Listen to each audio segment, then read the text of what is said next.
Bismillahirrahmanirrahim. Elhamdülillahi Rabbil alemin. Vessalatu vesselamu ala nebiyyina Muhammed ve ala alihi ve sahbihi ecma'in. Rabbi şrah li sadri ve yessir li emri vahlul uqdeten min lisani yefkahu kavli. Amma ba'd. Allah Teala'nın izniyle bugün çok bir maraqlı dərs keçəcəyik. O dərs ki, adətən müsəlman, möminətlər bu şeylər haqqında çox soruşurlar. Adətən kişilər sual verir, adətən cənnətə girdikdə necə olacaq, cənnətdə durumumuz, vəziyyətimiz, evlim olacaq, subayım olacaq, cənnətin içindəki nemətlər hansılar olacaq və hansı əməl sahibinə nə veriləcək və hər cənnətə girən kişinin neçə zövcəsi olacaq, bu zövcələrin sifətləri və s. kimi daima kişilərdən buna aid suallar eşitmişik. Bu günkü dərsimiz isə qadınların ən məşhur suallarına cavab olacaq. Bəzən qadınlar da sual verir ki, görəsən cənnətdə olan nemətlərə, Allah Teala iman əhlinə vəd etdiyi nemətlərə, qadınlar da o nemətlər qadınlara da nəsib olacaqmı? Və yaxud da Allah vəd etdiyi nemətlərdə qadınların payı nə qədər olacaq? Bugünkü dərsimiz, əziz qardaşlarım, qadınların cənnətdə durumları ilə ilgili olacaq. İnşallah, qadınların cənnətdə durumları, vəziyyətləri, əhkamları haqqında olacaq. Allaha sığınaraq deyirəm ki, öncə mövzuya girməzdən qabaq bu məsələ ilə ilgili bir neçə faydaya toxunmaq istəyirəm.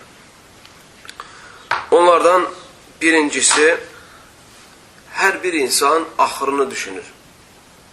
İstər qadın olsun, istər kişi olsun. Görəsən, axırı necə olacaq?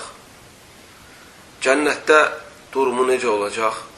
Cənnətdə ona hansı nemətlər veriləcək? Və hansı əməl, hansı nemət əldə etməyə səbəb olur və hansı günah, Allah qorusun, cəhənnəmdə nə cür əzab çəkməyə səbəb olur. Bu şey hər bir müsəlman qadın və kişi düşünür və bu düşüncə hər kəsi maraqlandırır. Ona görə eyib deyil ki, bir adama, xüsusən də qadına, cənnətdə durumu ilə suallar soruşsun. Necə ki, bu haqda sahabələr Peyğəmbər sallallahu aleyhi ve sellemlə bir neçə dəfə soruşmuşdular. Bu haqda səhih hədis kitablarında bir çox rivayətlər var. Onlardan məsələ sahabələrin soruşması ki, ya Rasulallah, əl-cənnətu və mə binəuhə. Ya Rasulallah, cənnətdə olan evlərin tikintisi nədən olacaq? Daşdan mı olacaq, kubikdən mi olacaq, kərpişdən mi olacaq, palçıqdan mı olacaq? Cənnətdəki kubiklərin, tikinti malzəmələri, tikintinin daşları, evlərin daşları nədən olacaq cənnətdə? Bunu sahabələr soruşublar. Muhammed sallallahu aleyhi ve sellem buyurur ki, Ləbinətun min zəhəb və ləbinətun min fidda. Deyir, onun daşlarının biri gümüşdən, biri isə qızıldan olacaq. Cənnətdəki evlər belə olacaq. Bugün bir adam bir xışma, bir ovuc, 1 kilo, 2 kilo, əgər qızıl düşərsə əlinə, mülkündə qızıl olarsa, onu aparıb evin ən dərin yerində gizlətir.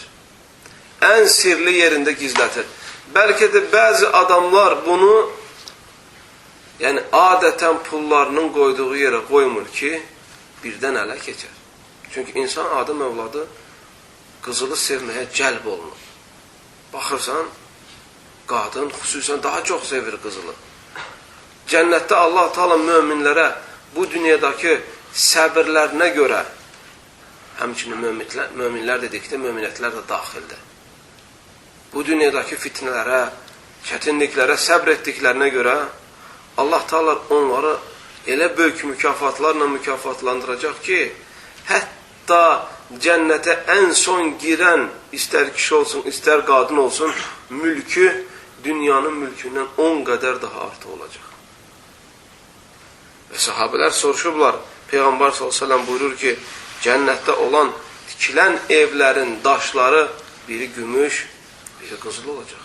Və yaxud bəzi binalar gümüş olacaq, bəzi binalar isə qızıldan olacaq. Və bu Allahın iman əhlinə vəd etdiyi nemətlərdən sadəcə biridir.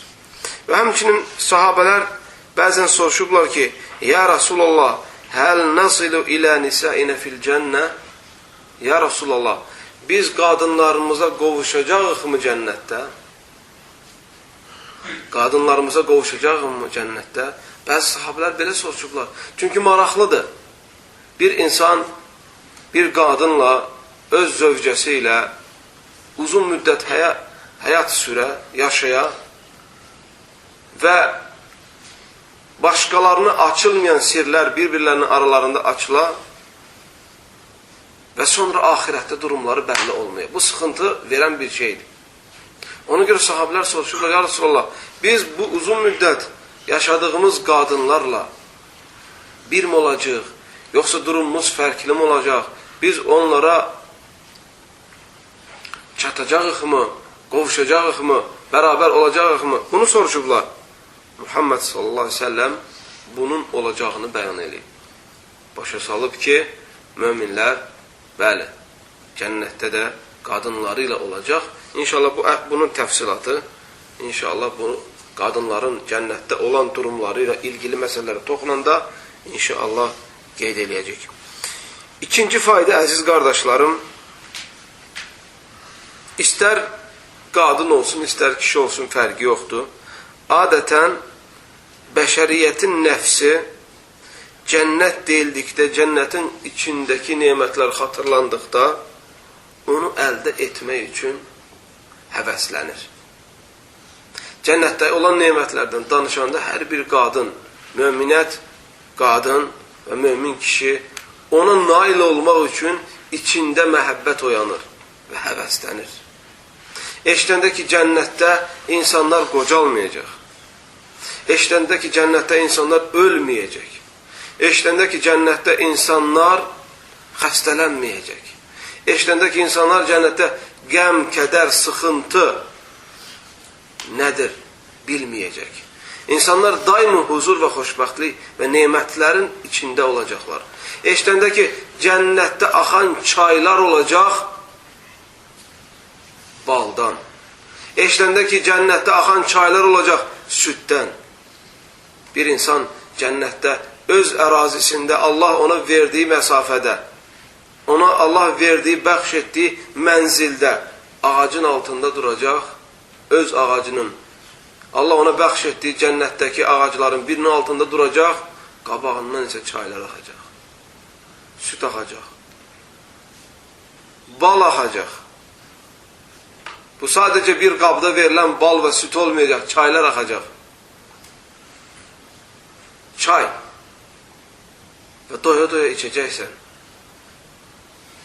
Birimiz bugün bir miqdarda süd içəndə bəzən hamısını içmirik ki, sonra yenə ehtiyacımız olar. Biraz saxlayaq, birdən qutarar. Bəzən ala bilməzik. Və bəzi insanlar balı sadəcə dünyada nemət olaraq istifadə üçün işlətmir, xəstələndikdə müalicə üçün işlədir. Qıtlıq olduğuna görə, qiyməti baha olduğuna görə, hər istəyəndə çat bunu əldə edə bilmədiyinə görə, amma cənnətdə elə olmayacaq. Cənnətə girənin, cənnət əhlinin qabağından axacaq çaylar. Nə qədər istəyəcəksən? İstəyəcəksən, istifadə edəcəksən. İstədiyin meyvələri Allah Taala sənə verəcək. Sezon olmadan. İndi biz sezon yaşayırıq bu dünyada. Yəni, yay vaxtı üzüm yeyirik, qış vaxtı üzüm olmur. İlla onu özəl olaraq kimlər saxlayır, olar. Yayda pomidor olur, adətən xiyar olur. Yəni, onu özəl olaraq saxlamadan, amma qışda bunlar bitmir. İlla özəl olaraq bitirirlər. Məsələ, xurma, karalyok yay aylarında olmur, qış aylarında bitir. Qarpız, yemiş yay aylarında olur, qış aylarında adətən olmur.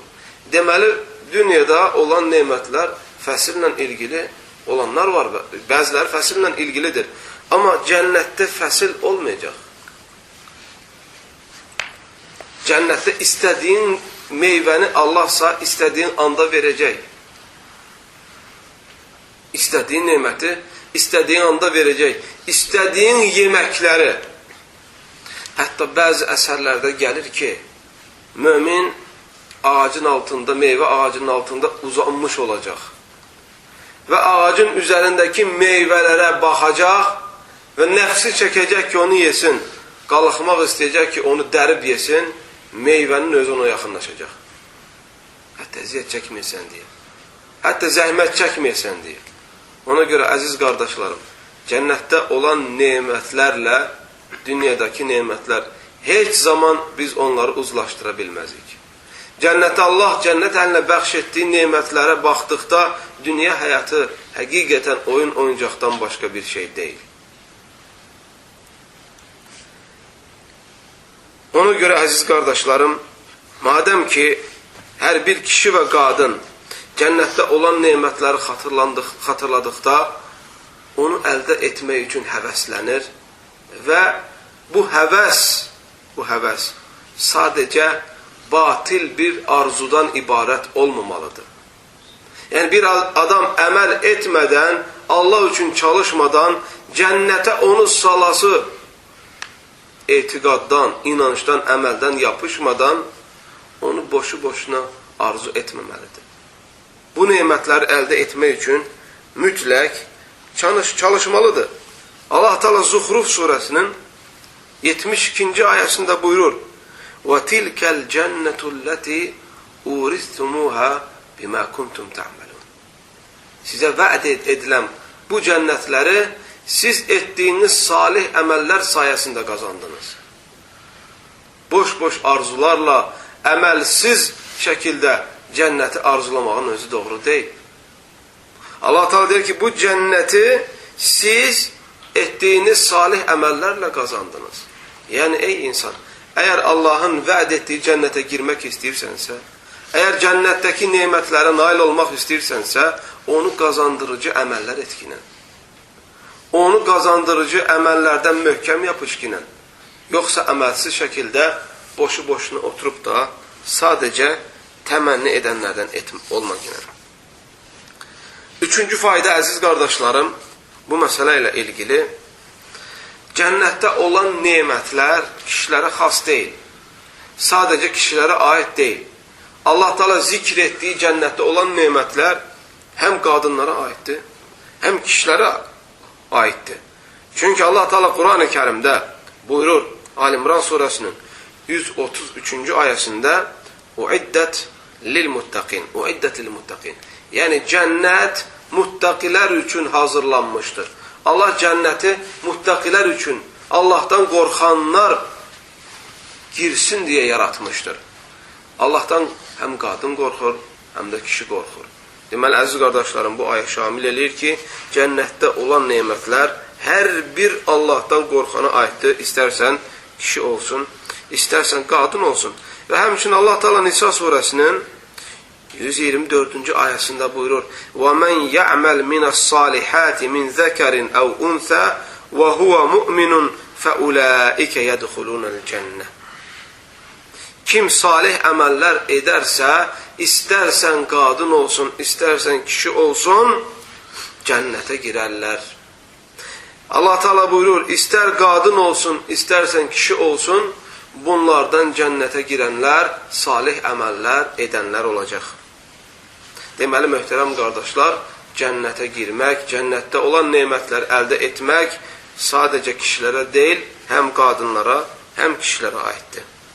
Dördüncü fayda, bu məsələ ilə ilgili möhtərəm qardaşlar, qadına lazım deyil ki, bu barədə çoxlu suallar düşünsün.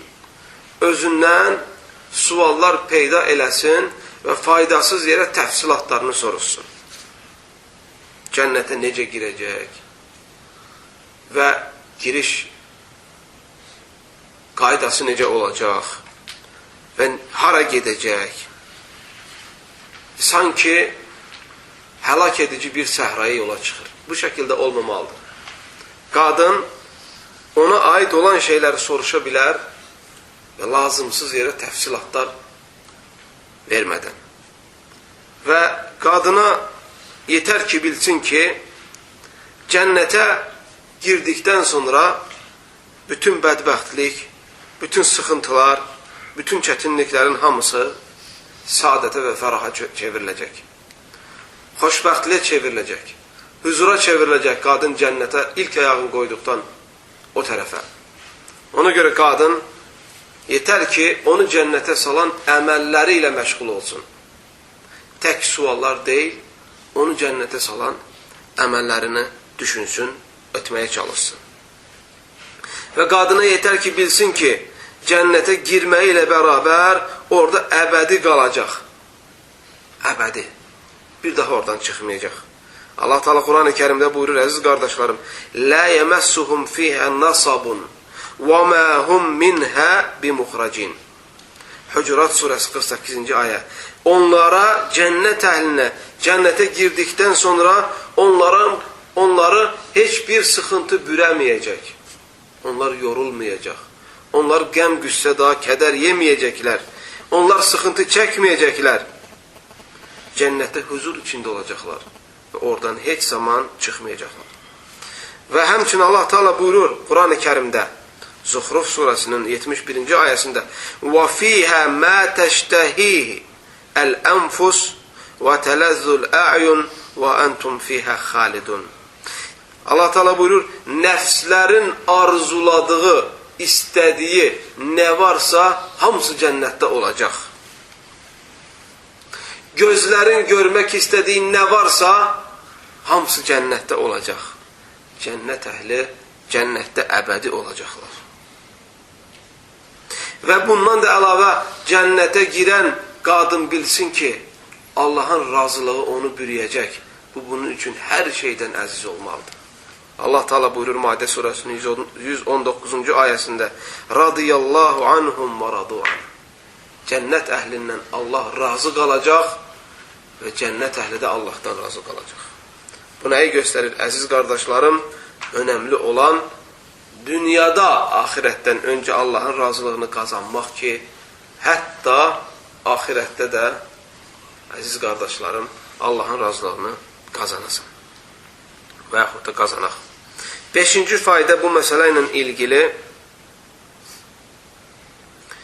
Quran-ı Kərimdə zikr olunan bütün cənnətdə olan evlər, paltarlar, geyimlər və mənzərələr və yemək-içmək növlərinin hamısı cənnətdə hər iki cinsə aiddir. Həm qadına, həm də kişiyə. Və bir məsələ qalır ortada ki, Allah-u Teala kişiləri çox ayətlərdə həvəsləndirir qadınlarla. Sizin üçün cənnətdə hurilər olacaq, gözəl qadınlar olacaq. Qadınları adətən soruşur ki, bəs bizlər üçün kişilər olacaqmı? Və yaxud da kişi olacaqmı? Bu, əziz qardaşlarım, qadını bu sual narahat edir. Buna cavab elm əhli deyir ki, öncə bilmək lazımdır ki, Allah Teala buyurur Quran-ı Kərimdə Ənbiya surəsinin 23-cü ayəsində, "Lə yus'alu amma yef'al və hum yus'alun." Allah etdiyi şeylərdən soruşulmur, insanlar etdiyi şeylərdən soruşulur. Ona görə Allah Teala istədiyini edəcək. Biz Allahı sorğuya çəkmək, suala çəkmək haqqına malik deyilik. Allah ama istədiyini sorğuya, suala çəkər. Allah Teala Quran-ı Kərimdə vəd eləyir ki, kişilərə sizin üçün hurilər olacaq. Cənnətdə mükafat olaraq. Amma qadınların zikr olunmamasında buna bənzər nemətlərdə elm əhli deyir ki, səbəblər var. Bu səbəblərdən biri etiqad etməlisən ki, Allah Teala etdiklərindən soruşulmur, Allah ancaq soruşur. İkinci, əgər naslara baxsaq, Quran-ı Kərimdə gələn naslara və Muhammed sallallahu aleyhi ve sellem'in hədislərində gələn naslara baxsaq, görərik ki, bunun zikr olunmamasında əsas səbəb qadınların təbiətində olan həyadır. Çünki adətən qadın həyalı olur. Elə bil ki, bu şey qadınlara da kişilər vəd olunmuş olsaydı, bu qadınların utanmasına səbəb olardı. Ona görə Allah Teala bu məsələni qadınlara demir. Adətən onlarda həya və yaxud da bu cür şeylərin zikr olunması utanmaqlarına səbəb olduğuna görə. Sonra həmçinin elm əhli deyir ki, möhtərəm qardaşlar, kişinin qadına olan meyli, qadının kişiyə olan meyli kimi deyil, onun qədər deyil. Kişinin qadına olan meyli daha çoxdur. Yəni, qadın dedikdə kişi daha da çox həvəslənir. Kişi deyildikdə qadının həvəsinə nisbətən. Ona görə hansı fitrət, hansı təbiət daha çox nəyə meyil edirsə, Allah Teala onları daha çox zikr edir Quran-ı Kərimdə. Adətən baxın, kişilərin qadına daha çox meyil etdiyinə görə Allah Teala mükafat olaraq və nemət olaraq kişilərə cənnətdə qadınlar, hörilər vəd edir. Və bunu açıqlayan kişilərin qadınlara meyli daha çox olmağını bəyan edən hədis var. Buxaridə, İmam Buxari Səhih kitabında gətirir. Muhammed sallallahu aleyhi ve sellem buyurur ki, مَا تَرَقْتُ بَعْدِ فِتْنَةً أَضَرُّ عَلَى الرِّجَالِ مِنَ النِّسَاءِ Mən özümdən sonra kişilərə ən çox zərər verən fitnə qadınları tərk edib gedirəm. Yəni, kişilərə məndən sonra ən böyük zərər vuran qadınlar olacaq. Kişilərə ən çox zərər, kişiləri ən çox fitnəyə salan qadınlar olacaq, deyir Muhammed sallallahu aleyhi ve sellem. Baxın, hədisdə gəlir ki, kişiləri ən çox fitnəyə salan məndən sonra qadınlar olacaq. Deməli, bu hədisdən o fayda çıxardılır ki, kişilərin qadınlara meyli daha çox olduğuna görə, ona görə onların səbəbi ilə fitnəkar qadınların, şeytana bənzər qadınların səbəbi ilə kişilər və eyni zamanda kişilərin qadınlara olan meyli səbəbindən ən çox zərər qadın tərəfindən olacaq. Fitnə bu tərəfdən olacaq. Amma qadının fitrətinə və təbiətinə gəldikdə isə görərik ki, adətən qadınlar daha çox meyl edir zinətə, paltarlara, geyimlərə, qızıla, gümüşə, zinət əşyalarına. Ona görə cənnətdə Allah Teala qadınları adətən mükafatlandıranda, müjdəliyəndə onlara gözəl geyimlər, gözəl libaslar, gözəl zinət əşyalar vəd edir. Və adətən bu dünyada qadınlarda bu haqdır. Qadın ən çox düşündüyü şey nədir? Geyimi necə olsun, görünüşü necə olsun, nə cür bəzəklər taxsın, qadın ən çox düşündürən şeydir. Və buna daha çox, bu şeyləri zikr edəndə qadın daha çox həvəslənir.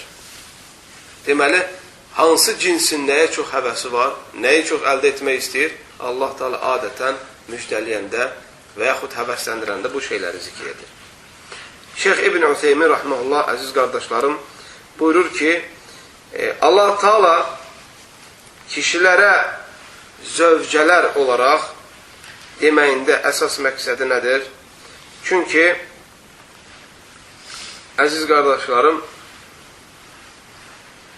adətən bayaqki keçən təfsilata görə idi. Şeyx İbn Üseyminin cavabı bayaqki keçən təfsilata görə idi.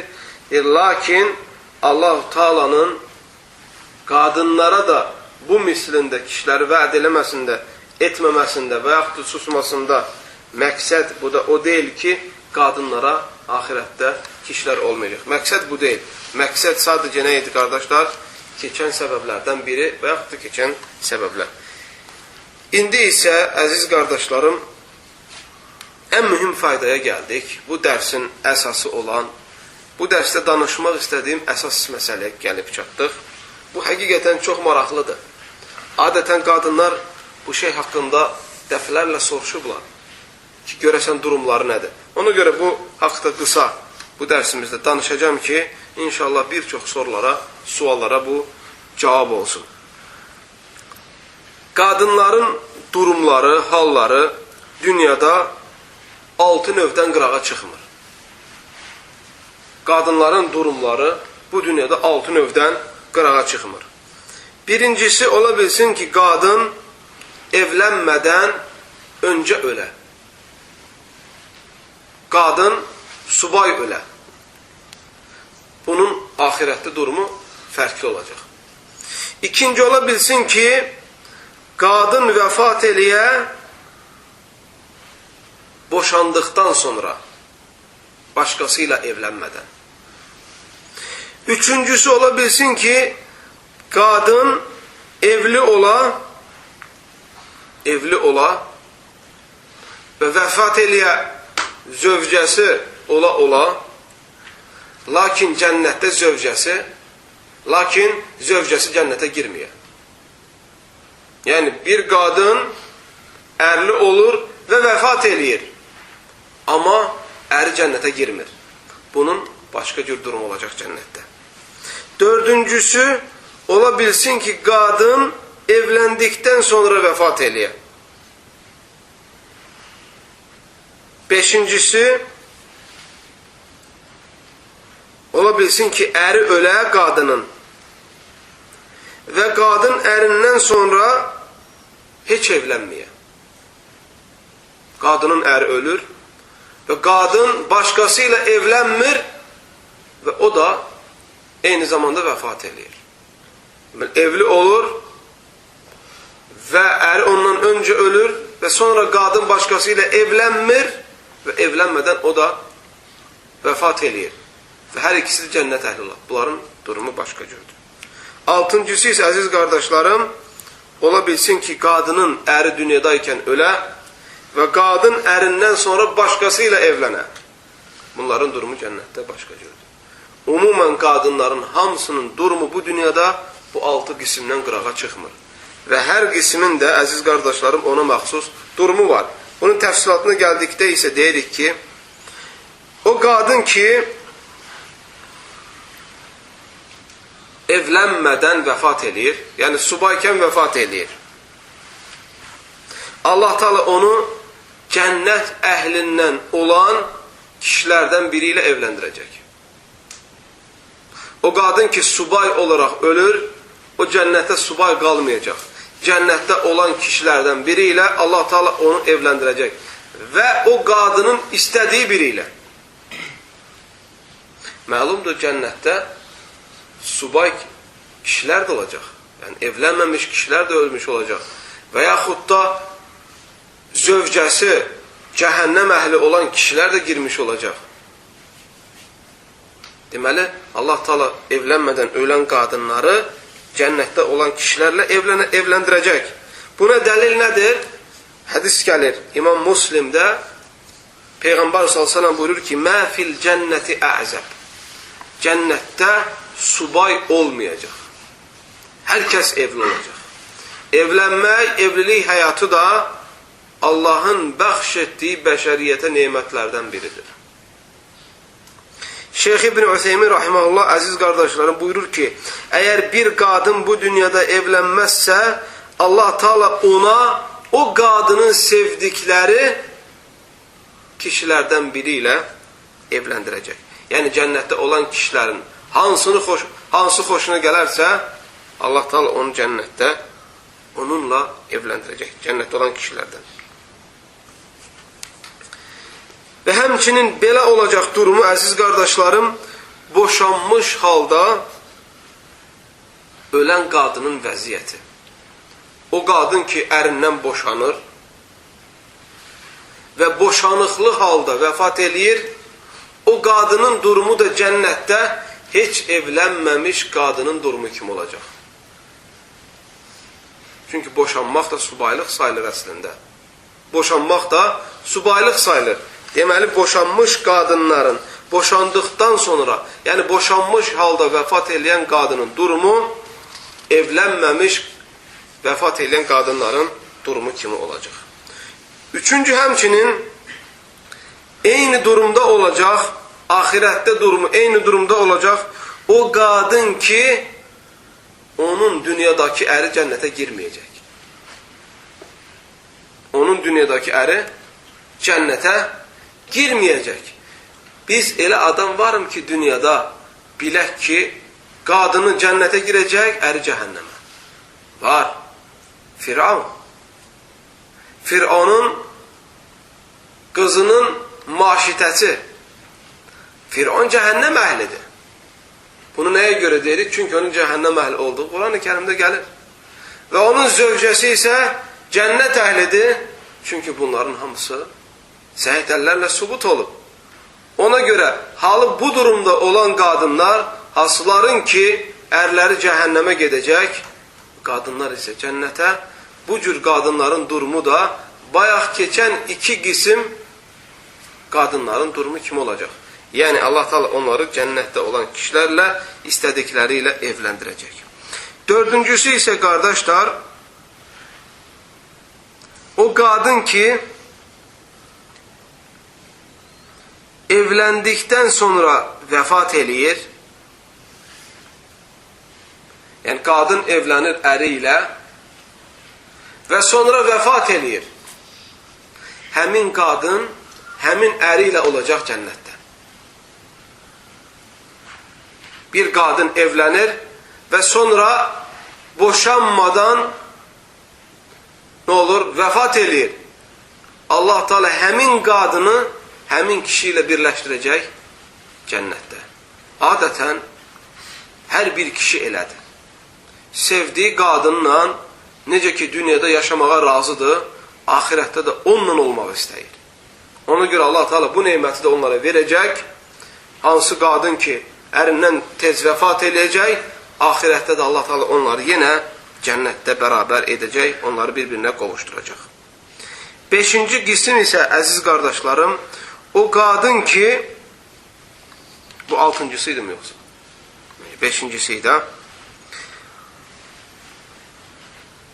O qadın ki, əri ölür. O qadın ki, evlendikdən sonra əri ölür, həyat yoldaşı ölür və bu qadın evlənmir həyat yoldaşından sonra.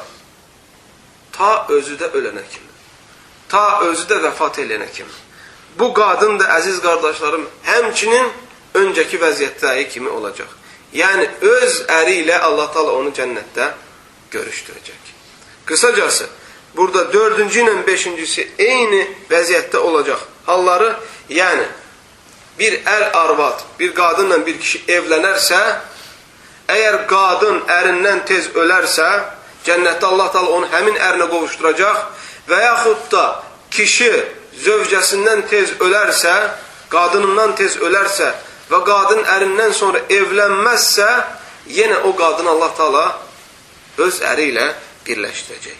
Altıncı isə, əziz qardaşlarım, o qadın ki, zövcəsi ölür və ərindən sonra başqası ilə evlənir. Belə durumu olan qadın ən son evləndiyi kişi ilə birləşəcək cənnətdə. Ən son evləndiyi kişinin olacaq cənnətdə. Allah onu ən son evləndiyi kişi ilə qovuşmağı ona nəsib eləyəcək. Bunların hamısı, əziz qardaşlarım, qadınların dünyada və axirətdə olan əhkamlarıdır. Hədis var, Muhammed sallallahu aleyhi və səlləm buyurur ki, Əl-mar'atu li əxiri əzvacihə. Qadın ən son evləndiyi zövcəsi ilə bərabər olacaq cənnətdə. Və həmçinin Hüzeyfət ibn-i Yəməni radiyallahu anh xəstələnir. Zövcəsi gəlir yanına. Sanki Hüzeyfədən nəsiyyət istəyir, bir vəsiyyət gözləyir. Hüzeyfə radiyallahu anh deyir ki, əgər cənnətdə mənimlə olmaq istəyirsənsə, məndən sonra başqası ilə evlənmə. Bu nəyi göstərir, əziz qardaşlarım? Bu onu göstərir ki, Hüzeyfə radiyallahu anh ona qadağan eləmir. Lakin deyir ki, əgər cənnətdə sən Hüzeyfə ilə olmaq istəyirsənsə, məndən sonra başqası ilə evlənmə. Bu onu göstərir ki, qadın bu dünyada əgər ərindən sonra evlənərsə, ola bilsin bir dəfə evlənir, ola bilsin iki dəfə, ola bilsin üç dəfə, önəmli olan budur ki, qadın ərindən sonra, ər vəfat etdikdən sonra başqaları ilə evlənərsə və yaxud başqası ilə evlənərsə, ən son evləndiyinin yanında olacaq cənnətdə. Ona görə, əziz qardaşlarım, Allah Teala Peyğəmbər s.ə.v zövcələrinə haram edib, özündən sonra başqaları ilə evlənməyi. Ona görə Allah Teala haram eləyib ki, Peyğəmbər s.ə.v zövcələri Muhammed s.ə.v sonra başqaları ilə getsinlər, evlənsinlər. Nəyə görə? Çünki Peyğəmbər s.ə.v zövcələrinin hamısı cənnətdə yenə Peyğəmbər s.ə.v zövcələri olacaqlar. Bunlar, əziz qardaşlarım,